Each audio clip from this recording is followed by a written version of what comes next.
This is what Mason and I are like. Spider-Man meme, pointing at each other. You like the Broncos. You like the Broncos.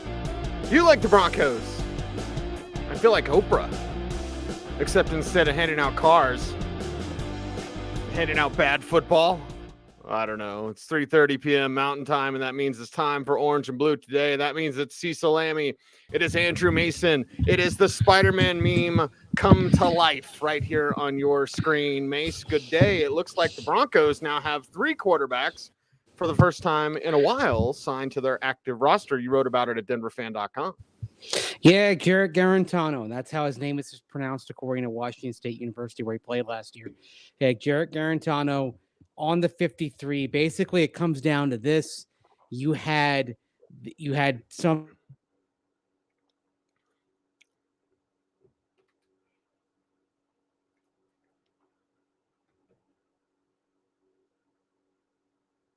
Nope, we had Mace freeze up there for just a second. We'll figure it out, and we'll get back to you, as always, here on Orange and Blue today. So, yeah, Garantano is now on the 53. There were some teams sniffing around him, including Arizona. Arizona was a team that had him in, of course, in the summer on the practice squad. He played at Washington State, but really is Tennessee transfer. 2 games at Washington State, top of my head. So, and you look at his preseason quarterback rating, like, okay, there were some things to like there for Jarrett Garantano, and now he's with the Denver Broncos, and now Andrew Mason's back with us. So continue on with what you were saying about Garantano, Mace. You were talking about his preseason quarterback rating.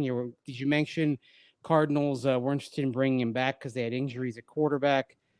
I mean, I think that pretty well covers it. You know, the Kyler Murray's out for the season. Colt McCoy's in the concussion protocol. Trace McSorley is the only healthy quarterback on their roster. They need a dude, and Garantano was there in the.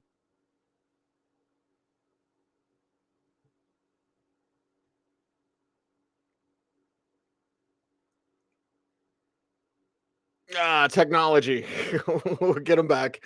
We'll get Mace back. He's frozen up, frozen in time. As now Broncos fans, you want to break free of this time loop that we're in, and the signs of this offense, I believe, is what we need to talk about and to kind of control what we're going to see from the Denver Broncos for the rest of the way. And Mason and I said it yesterday. There was a notion by some that, you know, with what you saw from this offense, that it would have been worse with Russell Wilson. I don't agree on that. I don't believe that. With what you saw out there from the Broncos offense, if they run the ball like that, and they set up play action passing like that, Russell Wilson will be even better. I mean, look at the lack of usage for Greg Dulcich. I know Eric Tomlinson got it in, and the hair patrol of the Broncos tight end position continues. But yeah, if you look at this and you go, wait a second, with Russell Wilson, they'd be worse. That doesn't make sense. That's hot take radio. We don't do hot take radio on this show. We're not going to be subject to those sorts of opinions. If that's your opinion, fine. It's just wrong. Like, I hate to put it that way, but if you think they would be worse with Russell Wilson than they were, that's wrong. We talked about it yesterday, Mace. But now, like, people want to know, can this hot offense continue? Now, maybe with Cortland Sutton back too, something Nathaniel Hackett kind of hinted at. Possibly, but let's not get carried away here. I mean, the Broncos offense has been particularly hot in the red zone the last couple weeks. Well, let me tell you. Teams 31 and 32 in red zone defense were the Arizona Cardinals and Kansas City Chiefs. Okay. Right. So you've got to factor in the quality of the opposition. By the way, the team that's number 1 in red zone defense is your Denver Broncos. The team that's number 2 in red zone defense, the Los Angeles Rams. So I'm buying that the offense is improved. I'm not buying that the offense is fundamentally different.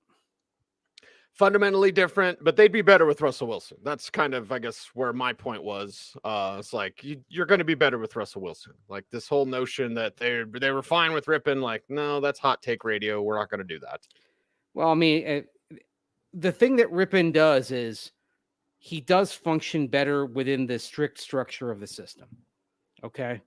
So in terms of a highly structured offense, he's capable of executing it. But in terms of leaping beyond the design, beyond the structure, that's where you need Russell Wilson. I mean, some of the plays that Russell Wilson made against the Chiefs, Brett Rippon can't make. He just doesn't have those tools in his drawer. Now, when it comes to just keeping things on schedule and generally not making a huge mistake, although he did have an interception on Sunday when he thought that J.J. Watt had gone off sides and turned out he didn't. Brett Rippon's your guy. But but the ceiling is much lower with Brett Rippon. The variance might be a little higher with Russell Wilson at this point, but in general, the types of things that are going to take the offense to another plateau, Brett Rippon's not capable of that. I know it's Tuesday, and we had some changing opinions on Russell Wilson's availability last week. He's not going to play. He's going to play, and then he's not going to play because they said he was not going to play. But Sutton, what's your kind of feel on Sutton here on a Tuesday morning, kind of early on? Oh, I'm not even going to venture to guess, because what I do know is that Sutton was working out off to the side on Friday. But things have been so back and forth with hamstring injuries, and we've even seen the Broncos giving a guy limited reps, but then not playing him, and then playing him the following week. And that could be the case for Courtland Sutton here if he gets his first practice reps this week. So I'm not even, look, I know you probably want an answer. I'm not going to venture to guess here. I really don't know. And that's an answer. He could make progress. He could have a setback. For all the people like, you want an answer, like you just gave an answer. Like that's an answer. The answer is we don't yet know. Yeah, the answer is I don't know. And I think the answer is probably what Nathaniel Hackett said yesterday. It's the hope that he's playing on Sunday, but I don't know. Right now, I don't know if it's something where they're yet planning on that. And even if he is back, you imagine it would be on something of a pitch count, as it were. Yeah. So if he's back, maybe he's playing 25 to 30 snaps. I mean, yes, we are close to the end of the season here, but at the same time, you don't want to have an exacerbation of this. That means he spends the first 3 or 4 months of the offseason dealing with hamstring rehab. I mean, look how long Greg Dulcich was dealing with his hamstring issue last year. And he had it in early June. And he wasn't right until mid-October. Now, because the Broncos ultimately decided to kind of, after an aggravation during training camp, decided to shut him down and then give him some time. Because of that, Greg Dulcich, knock on wood, hasn't had a problem since then, right? So even though you're talking about affecting the offseason, if he goes out there and he struggles, you don't want this thing to become chronic. And then Keith asked the obvious question: does Judy stay in the X position when Sutton comes back? If it's up to Coach Mace, Judy's staying in the X because he's been better in the X. And right. He was more productive at that spot than Courtland Sutton has been. And it opens up the offense and it opens up things for Russell Wilson. To me, it's a no-brainer. I'm moving Courtland Sutton around, and I'm keeping Judy on the X. What about you, Cecil? Yeah, and Sutton can move around. And the thing, Mace, that I guess this is where my frustration comes in, and there's really no answer for it either. But I'm just like, why the hell is all this stuff taking so long to learn? Hey, run the ball. Oh my God, how many times have we said like they should run the ball, and this is opponent, they can run the ball, and they should run the ball, and then they ran the ball and they win. You should have Judy at X. So like, I agree with you. But then, and I try to stay away from this portion, Mace, because I don't think it's productive. 2, I don't think we really have any answers. 3, I don't think it matters in the end. Like, why didn't these coaches figure it out? They're going to be gone anyway. But like, I get pissed off when I think like, oh, Judy should always been in the X, or at least try it there. And then, oh, hey, 24 carries for Latavius Murray. And I don't care when Nathaniel Hackett's like, he can't do that anymore. You got 3 games left. Run him into the ground, okay? He's a veteran back. I'm sorry. What the old country song, Mamas don't let your babies grow up to be cowboys. Mamas don't let your babies grow up to be running backs, because it's brutal, cold business at the running back position. But use them up, man. Use them up. Makes sense. Hey, run the ball. Have an emphasis on the ground game. I know it was Rippon was in there, not Russell Wilson, but like, this is why I don't go to that point of my brain, Mace, because I'm like, it's just frustrating.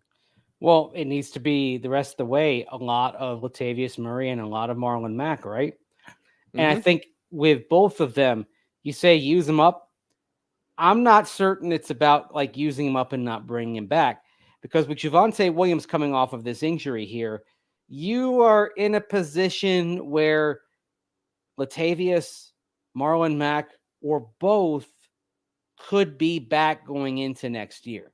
And Latavius Murray, for whatever reason, seems to be made out of steel. Okay. He's very durable. This is a year, 9 for him in the NFL. If you're only looking to ideally next year bridge a gap until Javonte Williams at 100%, and if you want to give Javonte the time he needs to get close to 100%, he may never be what he once was, but can he get to a high percentage of that? Your chances are better if you're able to allow him to take his time and say, all right, Javonte, we're not focused on getting you ready for week 1. We're trying to have you ready for November 1, right? Can Latavius Murray, Marlon Mack, and probably Chase Edmonds as your third down back, can they bridge that gap for you through the first half of the season? I'd say yes. I'd say absolutely. Mm-hmm. So I'm restructuring Edmonds to get him down from that $6 million cap figure, but I'd be bringing him back. I bring back Latavius Murray. I bring back Marlon Mack.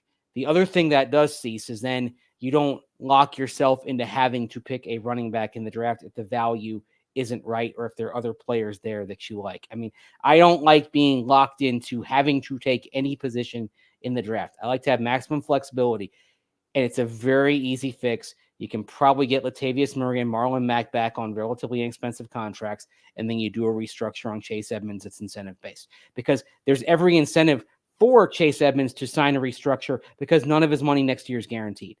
So that's what I'm doing. Those three, that's my running back room starting next year with Javonte on the pup. And then there's no pressure on Javonte. Now, of course, my mind is thinking rookie running back Mace, as always, late. Because as we've proven, you can get running back talent late. I'm not going to say it. But the problem is pass protection. Yeah. The problem is protecting your quarterback. Like rookie running back sounds cheap. It sounds good. It sounds like that's an easy plan. Just pick a running back late or undrafted guy or whatever. Pass protection. You can't trust rookie. Even Clinton Portis. Clinton Portis didn't get starting until week 6? And he had 1,500 yards as a rookie. But he didn't get started because Shanny didn't trust him in pass protection. Mm-hmm. It was a lot of Mike Anderson. Well, Mike Anderson, I think they moved him to fullback that year. Remember, to get him on the field? Yep. And it was Olandis Gary early that season, getting the run. Because man, it's some good running backs coming through. And by the way, I have to bring it up. I was going to save it for the end, but we got the news on Ronnie Hillman. Just 31 years old, man. 31 years old. He's liver cancer and in hospice. Yeah. I mean, oh gosh, 12 months ago we were mourning the passing of Demaryius Thomas. Right. And and Ronnie did a lot in Super Bowl 50 run. You know, people may think of him in different ways or whatever, but that speed back worked real well with the power of CJ Anderson. I just remember Ronnie always being a good guy. We had a secret handshake. Of course, I was a big Ronnie Hillman guy coming out of San Diego State. But so like we're just sending our prayers and positive vibes and all that kind of good stuff. It's just 31, man.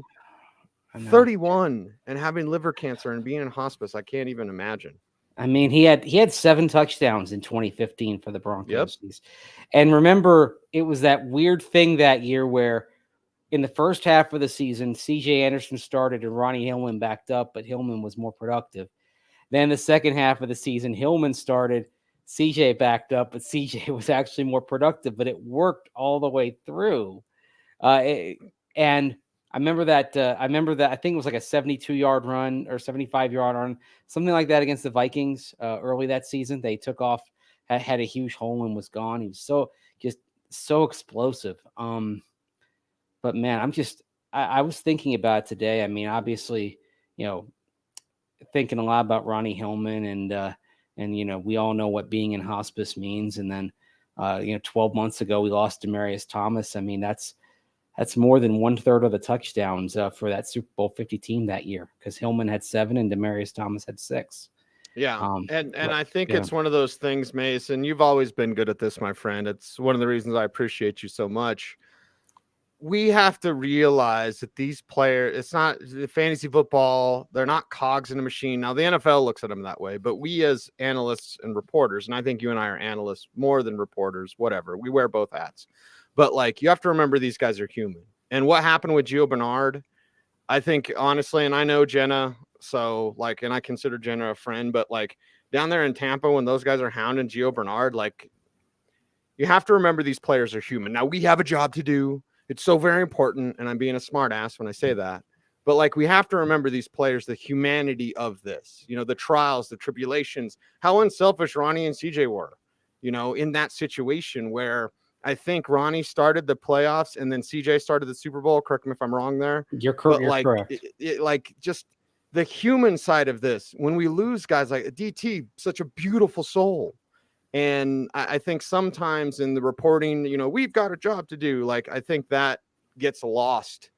And certainly to fans, that guy's a bum, he can't play, or my fantasy team or whatever. Like, don't forget the human side of this as well. Yeah. And I think, to kind of address the Gio Bernard thing in Tampa, I do get where you're coming from. Cause I've been in a lot of post-game locker rooms and, lots of emotion.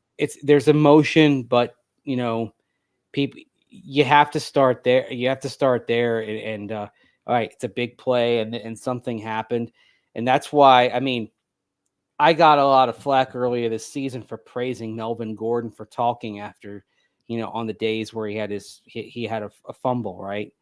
And people are like, well, he should do that, blah, blah, blah. You know what? That's hard. But he was a pro and answered the questions in a tough moment. None of us wanted to ask him about it, but and he didn't want to talk about it. But it did work out. He did talk about it briefly, and then that was it. And so I think on the Gio thing, that's where I kind of come down on the line of, all right, you got to answer a few questions, just answer them, and then that's it. And then that's it. There doesn't need to be any ugliness. So I think It's one of those things where I feel like, I've seen players handle it better than Gio did. Yeah. And so that's kind of what that's what I expected from Gio. To his family, all that kind of stuff. I just didn't like when Jenna was like, you were out all year.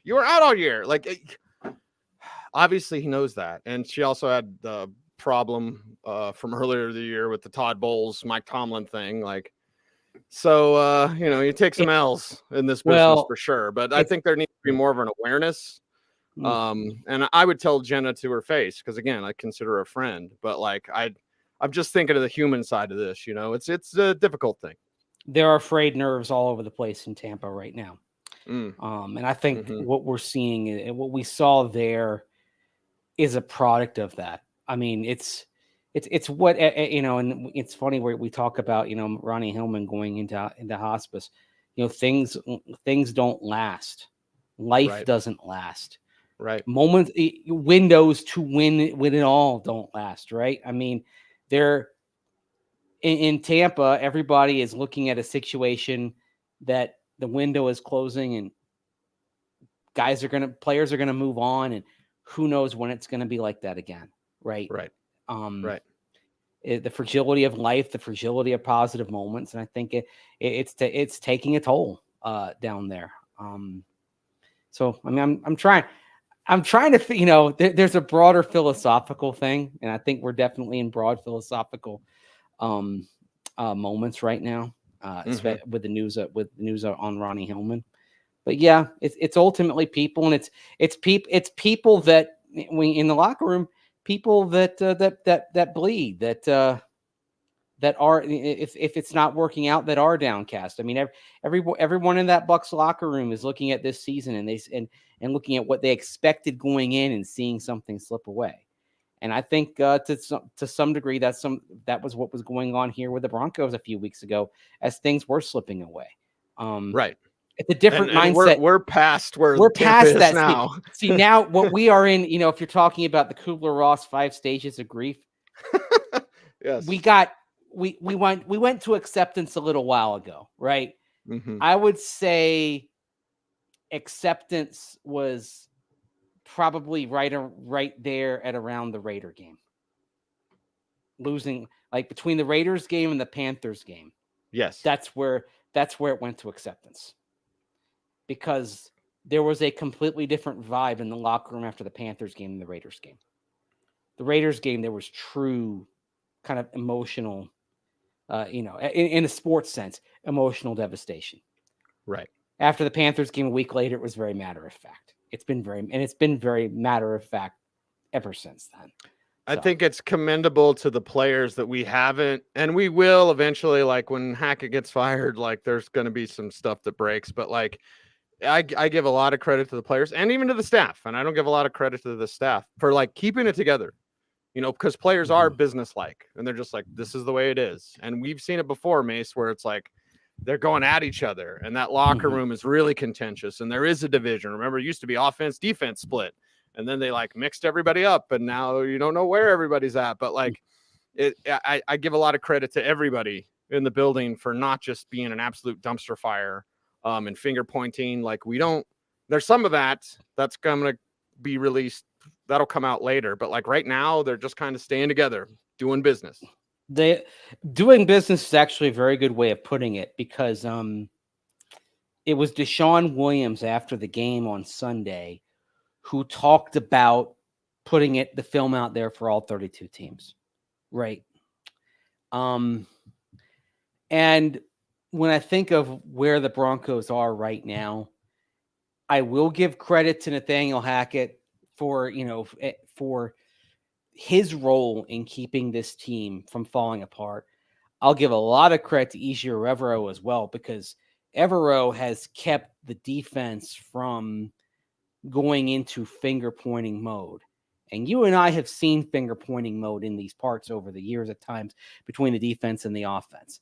Yes. That hasn't happened. And Evero, one of the reasons why he is being so well thought of, not only in the building and beyond, is because of how aware people are of his role in keeping this team together and keeping it from being turning the locker room into an us versus them. The locker room is still very as much of a we as it can be in a 4-10 season.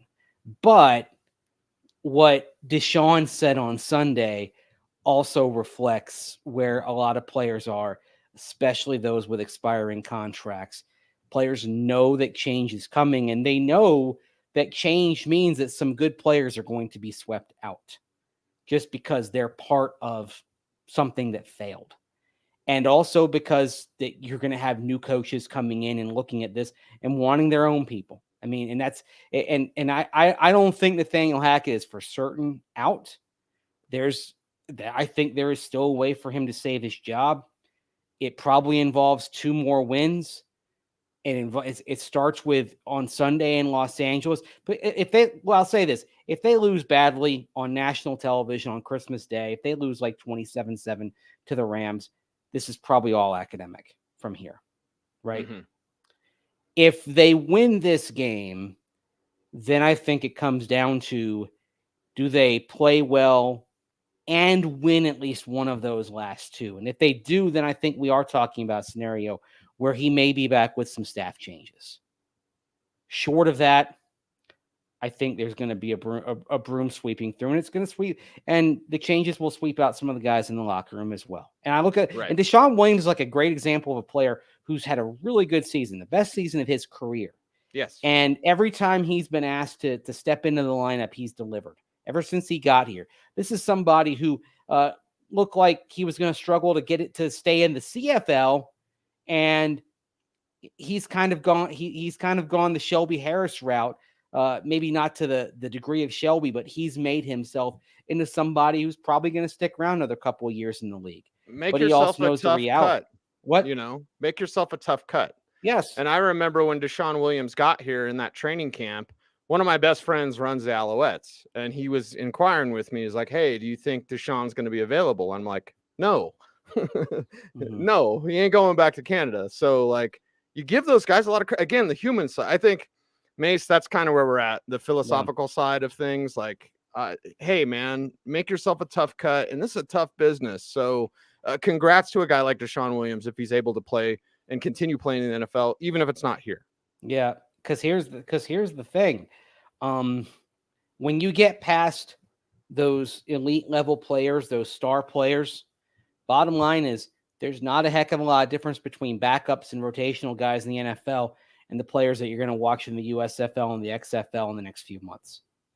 A lot of it is just right situation, right coach, right circumstance, right? Fit. So much of it is actually beyond your control. Fit, find the right fit and find the right guys, and they have talent. And that's the frustrating thing. What is it I read? The Rams now become the first 10-win post Super Bowl, 10-loss post Super Bowl team since '99 Broncos. Is that right? Yeah, I believe so. And the next Super Bowl winner to miss the playoffs since the Super Bowl 50, 2016 Broncos. Mm-hmm. Yeah, it's a Super Bowl loser that usually has the hangover, not the Super Bowl winner. Right. The Super Bowl win. I mean, there are Super Bowl hangovers. I mean, I would think, like, to me, the ultimate Super Bowl hangover was, until this year with the Rams, was probably the 03 Bucks, who, in the moment that kind of pushed them over the ledge was when they blew that 21-point lead to the Colts in the last 5 minutes. Yeah. On Monday Night Football. That was great for Peyton. That was fantastic for Peyton Manning. Maybe Peyton's all-time regular season moment was right there. But usually it's the loser of the Super Bowl that ends up falling off the cliff. This year, it's the winner. But it's also what the Rams show us is, no matter what you've done, everybody is a couple of injuries away from disaster. The Rams, it's a very top-heavy roster, and they lost player number 1, player number 2, player number 3. And we definitely won't see 2 of those 3, because we won't see Matthew Stafford. We won't see Cooper Kupp. And Aaron Donald still working his way back from a high ankle sprain. I'll say this. Aaron Donald, probably looking at the Broncos' interior O-line situation, is probably going to try to play this week. I mean, he's probably looking for what a kind doctor. Of incentives does he have? Yeah, he's probably looking for a doctor to clear him to play, because he might be able to meet those incentives against what the Broncos have left at the interior 3, especially if Quinn Miners isn't back out there because he's got an eye injury, right? So, but that's a big if. The point is, the Rams have played without those 3 guys for long stretches, and it was not a roster. And nobody has backups who can replace players like that.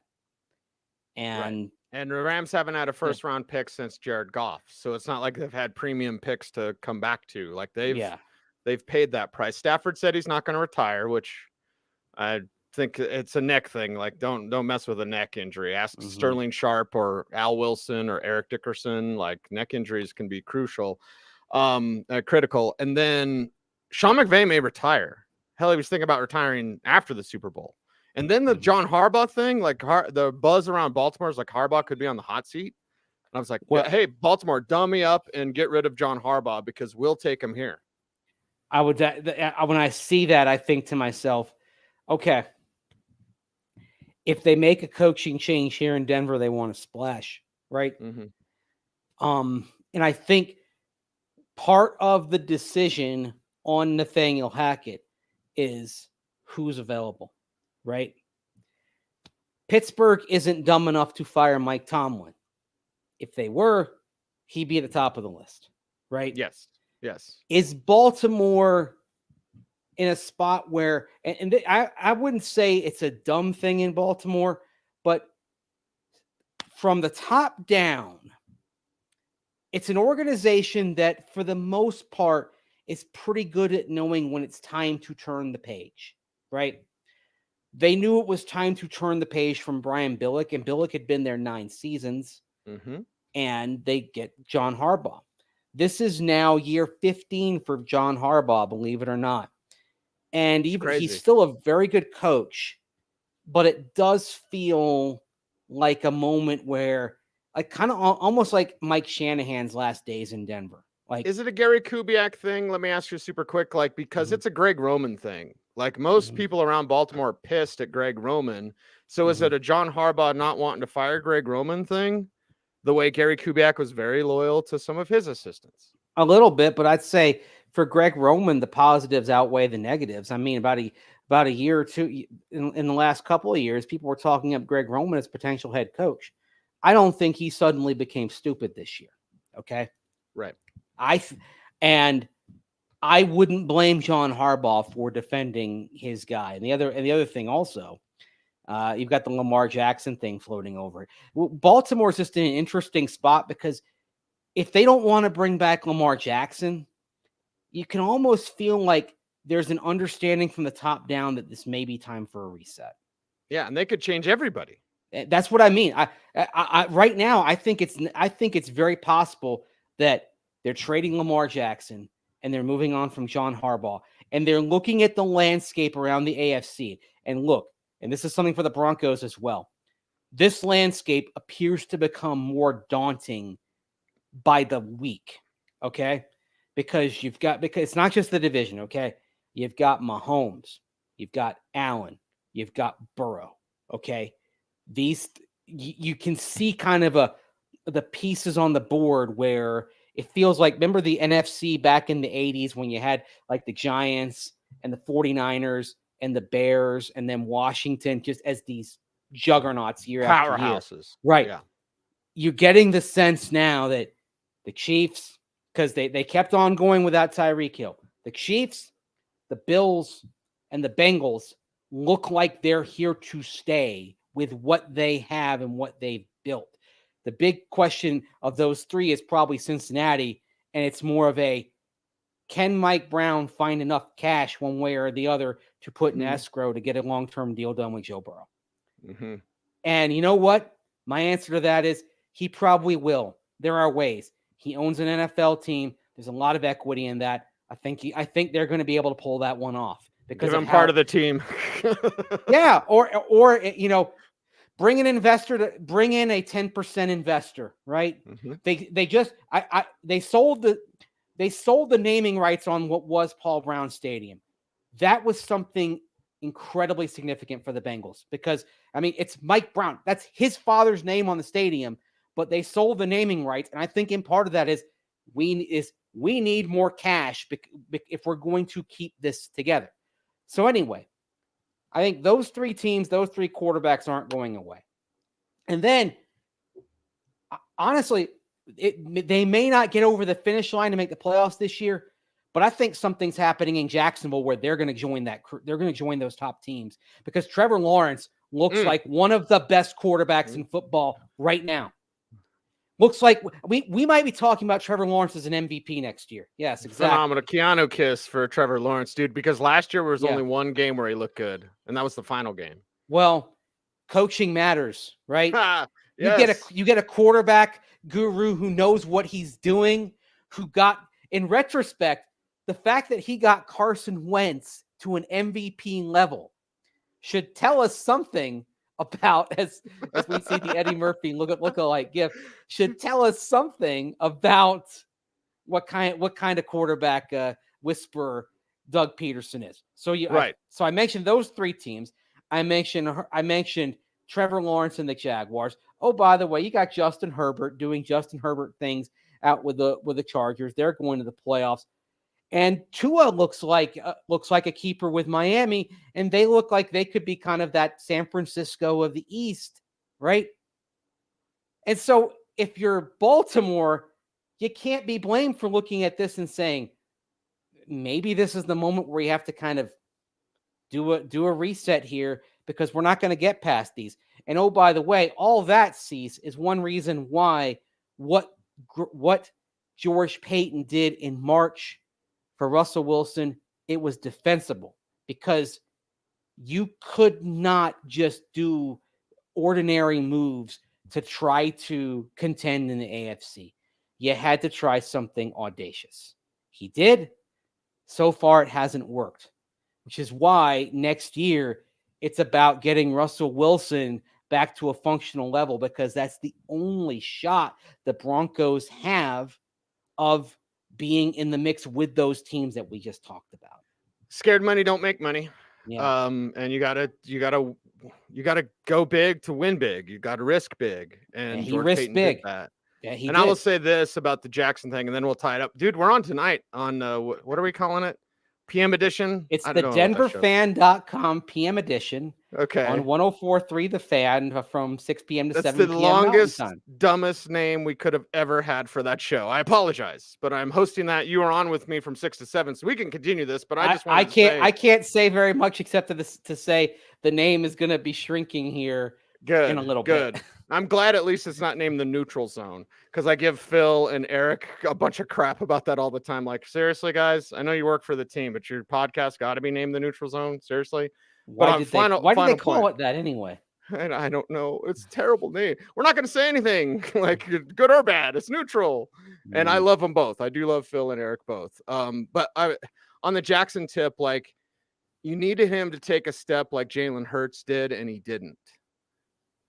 And, you're talking about 150 million, whatever it is. Like, there's a big number coming for Jackson. Yeah. So a conversation will continue tonight on the show with the longest name that I won't bear to repeat, and apologize to James or whoever. DenverFan.com PM edition. 6 to 7 p.m. Mountain Time. 104.3 The Fan. That's right. Cecil Lammey, Andrew Mason, orange and blue today, everyone. That's a wrap. Little extended edition today. We appreciate you all. Catch us at 6 on The Fan. He is Andrew Mason. Follow him on Twitter at Mace Denver. I am Cecil Lammey. Don't follow me at Cecil Lammey. Until the next time, be safe, be kind, know that you're appreciated. Stay tuned. And as always, stay frosty.